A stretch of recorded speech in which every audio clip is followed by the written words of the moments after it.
Hey everyone, thank you for listening to another episode of Spoiler Force Podcast.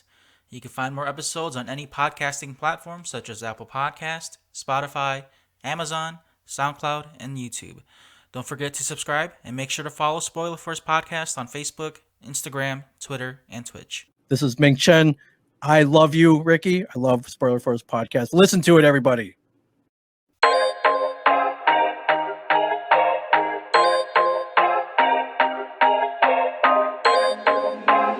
This is a FlowGasm Beats production.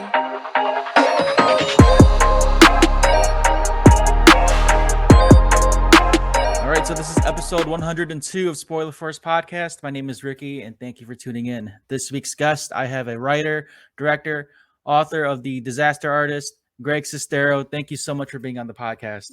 Hey, it's great to be on, man. Thanks for having me. You know, I just wanted to bring this up because the first time I met you was a couple weeks ago back in Oklahoma City at the Rodeo Cinema, where you had the screening of The Room.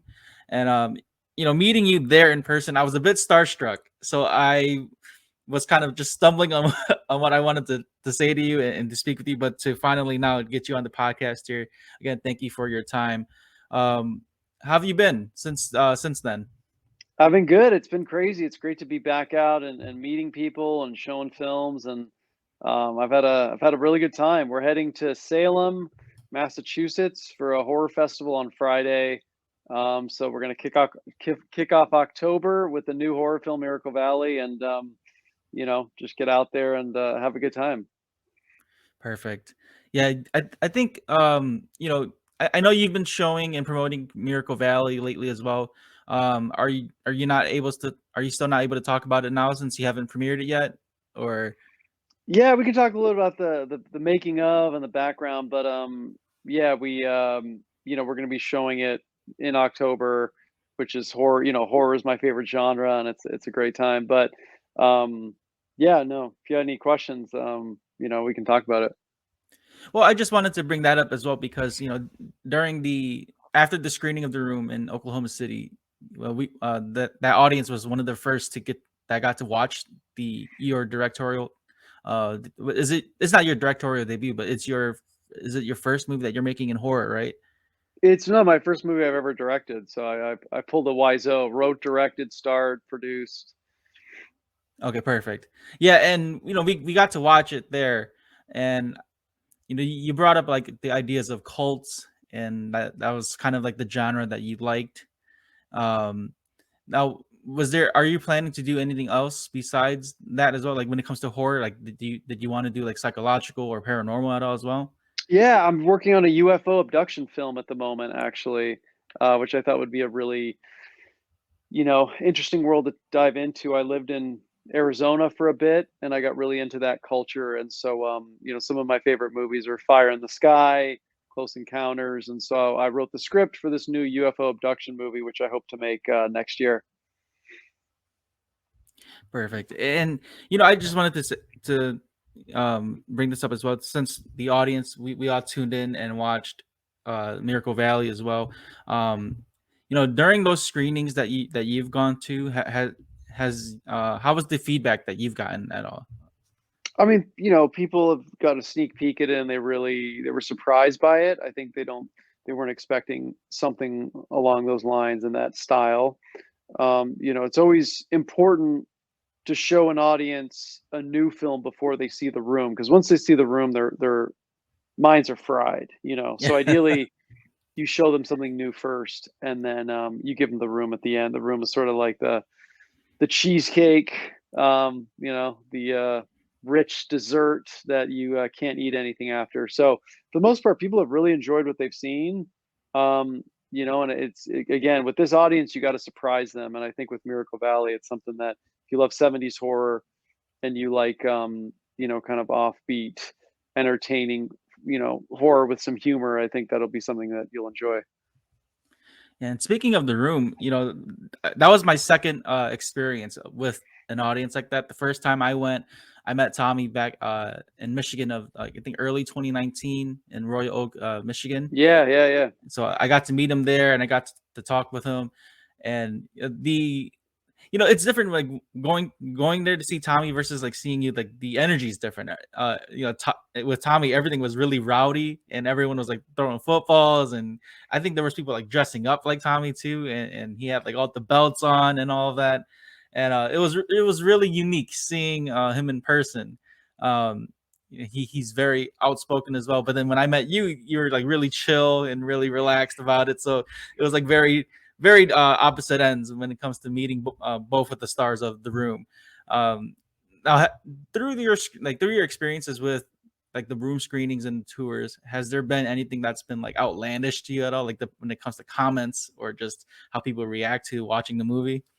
Everyone's there to have a good time, I feel like. So you get some crazy questions. I've signed people's foreheads before, IDs. There's been someone who tattooed my signature on their arm. So everybody's there in full force, and they have usually a great attitude. Maybe some people are a little intoxicated, but the goal there when you come to a screening is to have a good time, and everyone's for the most part been great. Has there been any memorable, I guess, screenings that you could think of that you've been to? I think it was the one in New York in 2010. It was the Ziegfeld Theater, and 1,200 people showed up, and it was just complete chaos, and people were chanting through the dialogue and through the songs like in unison, like it was a rock concert. And I remember the guy who was recording it, he looked at me, he's like, there's nothing else like this. And I just remember thinking, how did we end up here, in New York and Times Square with all these people reacting to this movie that I thought nobody would ever see? And I think that's when I knew there was something really special about this phenomenon. Yeah, because I'm still pretty green to the whole fandom of the room as well. Because I didn't discover the room until I think around 2016, 2017 ish, right before the Disaster Artist film was released. I first noticed like the memes that were trending. I don't know if you're familiar with it, but with Thor 2 or the Dark World, there was the Loki screenshot that they had. It's like, and then they quoted it with Tommy's "I did not hit her, I did not," Hmm. and it looked really similar. And so that's what started the rabbit hole for myself to just go into and find the Tommy, who discovered who Tommy was, discovered the room, discovered you, and it just till now I'm still a huge fan of the content, and just not just the room itself, but the story of you and Tommy, how you both set out to do what you guys wanted to do. And even though it was through this experience, it's not exactly what you wanted, you're still able to do what you've been wanting to do since going to acting school and working with Tommy and making movies. Is it still pretty surreal to you that you're still able to get this far as well? Yeah, I mean, I thought nobody would ever see the room, and here we are almost 20 years later, and premiering new movies and getting to travel and come to OKC, come to all these states. I mean, I only got a couple left in the US, and I've traveled to you know, every state. So I'm very grateful for the support that the fans bring, and hope to keep making interesting content that all people can enjoy. Are there any other countries that you've screened the room at as well? I know you've been to like Italy and to England as well. Are there any other Yeah, countries we're that uh, you've been to? we're showing Miracle Valley. It's premiering in Russia at Amfest in Moscow, which will be really cool.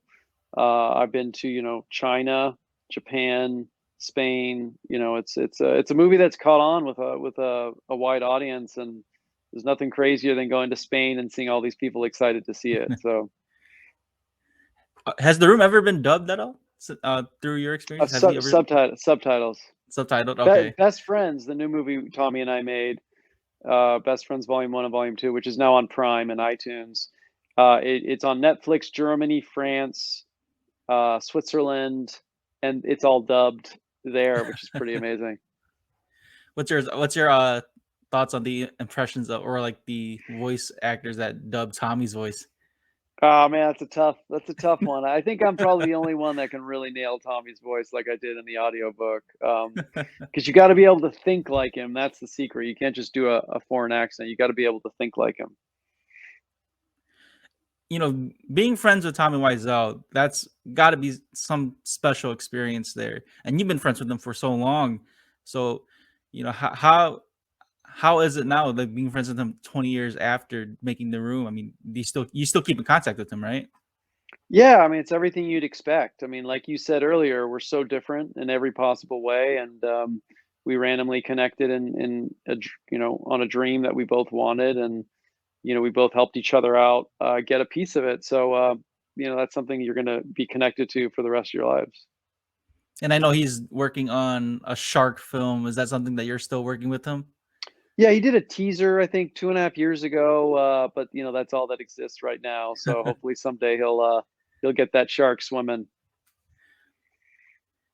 With just through your experience, Greg, has there been anything that's been, I mean, post The Room, has there been anything that was challenging for you as well as an actor because of The Room as well?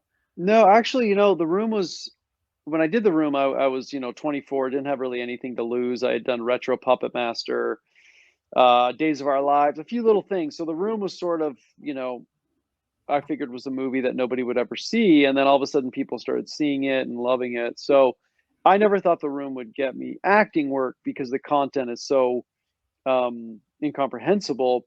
But it wasn't until a couple years ago that an incredible director, Mike Flanagan, who did Haunting of Hill House, Haunting of Bly Manor, currently Midnight Mass, invited me to do a cameo on The Haunting of Bly Manor, which was Netflix's biggest show last year, and he offered me the role, and I got to go up there and shoot 2 episodes. So The Room was something that's been it's been a gift in many ways. It's offered me a lot of opportunities and taken me around the world. And so I think had I been established and had done The Room, that would have been very worrisome.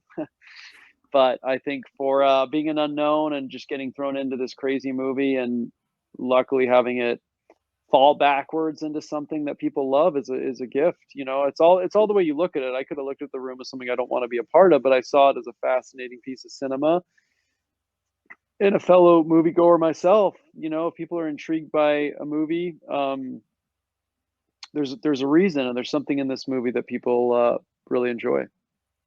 Yeah, for myself, I think when I watched The Room, as crazy as the movie gets at times, there was one thing that you mentioned back at the Q&A for the Oklahoma City screening. You mentioned something about like the movie that it draws a lot of outcasts or outsiders, and that there's something there that's common for a lot of the viewers that go to the screening as well. And for myself, I think that's what I really related to as a viewer and as someone who's read your book and looked at Tommy and yours experiences as actors and writers. Was that something that you felt that resonated with you, being someone that was kind of outside the box? Yeah, I think we all shoot for traditional success or traditional love or whatever. And I think, sometimes that's not what our path is. And when we're given something, you want to embrace it and make the best of what that is and the best of what you are and what you're given. We can't be thinking about, oh, if I just had this, or if I just got this opportunity, or if I was just in Saving Private Ryan, it would have been different. You can't think that way. You got to take what's here in front of you now and who you are and embrace it and make the most of that. Because if you're always looking elsewhere, you're going to miss opportunities that are in front of you. And that's really what I did. So many people thought, like, why are you friends with Tommy? He's so different than you. And I saw somebody who was unique, and we struck up a genuine friendship, and I didn't listen to what other people told me. And, I tried to be who I was and as original as I can be. And that's what has taken us to here. Want a simpler way to record both video and audio podcasts? Then sign up with StreamYard. StreamYard is the perfect program to create podcasts, host live streams, and even do video calls. There are many tools to help you create and design your own personal studio. You can screen share, read live comments, and stream to multiple destinations such as Facebook, YouTube, and Twitch. You can also download your video and audio recordings after each session. Follow the link in the description, and once you sign up with the basic or pro plan, you'll earn a $10 credit to use for StreamYard. Do you want to start your own podcast? Then sign up with Buzzsprout. Buzzsprout has helped hundreds of thousands of users to begin their podcasting journey. With easy-to-use tools, you can effectively get your podcast onto many platforms such as Apple Podcasts, Spotify, Amazon, iHeartRadio, and more. You can view stats, create audio clips, and even have your own podcasting website. Buzzsprout also offers ideas, tips, tricks, and tutorials to help you improve your podcast. Follow the link below, and once you sign up, you'll get a $20 Amazon gift card.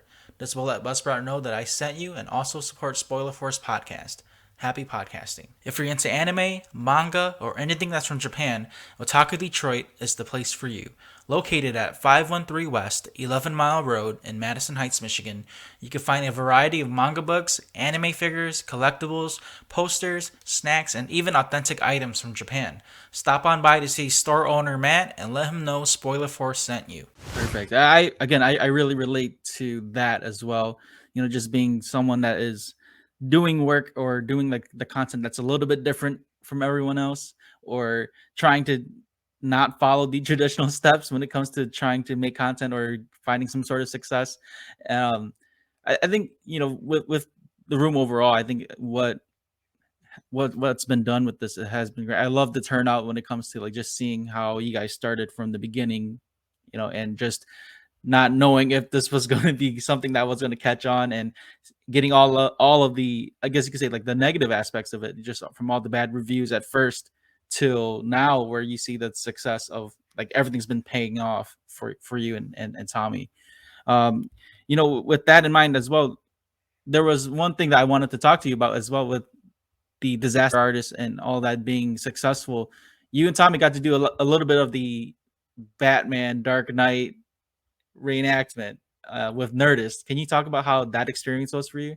Yeah, I you know, Dark Knight is one of my all-time favorite movies, and I could have never dreamed that I'd be recreating a scene of it with the in the bat suit. We were releasing Best Friends Volume 1 and 2 through Lionsgate, and Lionsgate had worked with Nerdist, and so we got a chance to work with Legendary, who owns Nerdist, and we got to recreate the scene. And you know, Tommy was full Joker mode. We used cue cards to really help speed that along. And yeah, the Batsuit was heavy, and it was super hot being in there, man. It's not easy being Batman, but I really did enjoy it. Yeah, you know, with Batman, there's so many. You get to say as well that you got to wear the cowl of Batman along with the other actors, such as like Bale and Affleck and all that. But you know, when you were making that scene with Tommy, just what was going through your mind, like being Batman? Was that something that, you know, was there like, I guess, nostalgic feelings at all when you were wearing the suit? Yeah, it was a really hot day in LA at the time. So it was like, okay, I got to pace myself here. But, you know, we got the mask on, and you started looking at yourself wearing the bat suit. And it was, you know, it was how Halloween came early. And it was, you know, we got in there, and, you know, I knew the scene by heart, obviously, having seen The Dark Knight so many times, that it was just, yeah, it was really surreal. And I thought, we gave no warning to anyone. We just released it, and I remember people thinking like, "You got to be kidding me! What in the hell is this thing?" But people, no, people really dug it. Now, is our action movie something that you'd like to try one day, like those superhero Yeah, genres? yeah, we did a little bit of that in Miracle Valley, so hopefully you'll see a little taste of that, a little bit of action. But yeah, no, it's the physicality of film. That's what I loved with a lot of Tom Cruise's work, especially recently, is just how much, you know, passion and energy is put into those scenes, with stunts and with action. So I hope to do that as well. Maybe the UFO movie. Yeah, I'm definitely looking forward to that. You know, and uh, when you brought up like the other UFO movies, like The Fourth Kind and all that, I was never really too into UFO stuff, but just to see how like the, I guess, how the story unfolds of like what happens. Now, for you, Greg, are you a believer in UFOs or aliens at all as well? You know, I've been studying it for a year and a half now, and you know, I guess the film will share what my beliefs are, but Okay. there's a lot on both sides. And you know, there's days I wake up and I believe one thing, and that changes. So hopefully the film will speak to both sides. Now, with Miracle Valley, like you said that you're premiering that this weekend in October. What kind of, just besides like the cults and stuff, was there any other movies that inspired you to make Miracle Valley? Yeah, most definitely. I loved Don't Breathe, The Hills Have Eyes, Texas Chainsaw Massacre, They Live. just a lot of John Carpenter films, the original Halloween, something with a really great vibe, really great location, a great villain, and just something you can go out with horror and be surprised. I think a lot of the horror we're getting is very clean, and I thought it'd be fun to do a throwback and give people something that they can watch with a group, and give them 88 minutes of terror and fun. And so, that's what I was trying to accomplish. I think with the horror genre, there's more and more like different ways to make these movies now. Like I said before, with the whole supernatural aspect or paranormal aspect, and with filming style now, like there are movies like similar to Blair Witch where it's in first person view and stuff like that, or paranormal where it's different camera setups or different angles. There's different ways to make movies now, and to have more of a first person type of feel. Is that something that would interest you as well, like shooting something like that? Yeah, because I think right now there's so much content out there, and their audiences are given so much. You want to give them something in the first 10 minutes to show this is going to be different. I have a unique take on what I'm trying to tell, and really go for it. Don't waste time in showing your vision. So that's really what I believe in is you got to put your heart and soul into it and make something for an audience that they're going to watch that and they're going to remember it. So pretty much with everything that's been going on for you, Greg, what can you say that's been like, I guess, new, any new content that you've been working on at all? I don't want to dig too deep into it due to like NDAs and stuff like that, but is there anything that you can share with listeners as well that may be new? Yeah, I think, like I said, look out. Miracle Valley is probably going to be coming out next year officially. We're going to be doing some sneak previews, and in South Carolina, Charleston at the Terrace Theater, the Nickelodeon Theater in Columbia, South Carolina, the Plaza Theater in Atlanta, October 15th. So we'll be doing some sneak preview screenings, and then I think really the next thing that I'm going to be going for, like I said, is the UFO abduction story. That I'll be also interviewing the Travis Walton, the subject of Fire in the Sky, a true life abduction story that was made into the 1993 film, which is terrific. So I'm going to continue to try to make stuff to surprise our audience, and I look forward to hopefully coming back next year to OKC and be part of the film festival there. I'm going to be in Tulsa also coming up in November. So I had a great time in OKC, and I look forward to coming back. Perfect. Yeah, I had an amazing time at the event there as well. And to finally meet you in person, that was something that was on my bucket list. And just meeting you and Tommy again you two are very inspiring people to me, especially when it comes to just making content and chasing your dreams or your goals, and trying to accomplish something in this really fast-paced world. And I think that with what you've done, it shows that even if it takes quite a while, like there is still some sort of success out there for everyone. And Greg, I just want to thank you for your time as well, for just being on this podcast as well. Was there any last words like you like to say to any listeners or viewers at all? Support the great Ricky Vang. He's doing his thing, and he works hard, and he's very sincere. So, thank you for having me on, and let's do this again when the next film comes out, or when I'm in OKC the next time. Perfect. Yeah, and I'll definitely keep in touch. And again, thank you to both you and to Daphne as well. I've been exchanging emails with her as well, so thank you to Daphne for making this happen. And again, this is episode 102. Thank you guys so much for your time. Again, thank you, Greg. I can't thank you enough. And everyone have a great day. You got it. Best of luck.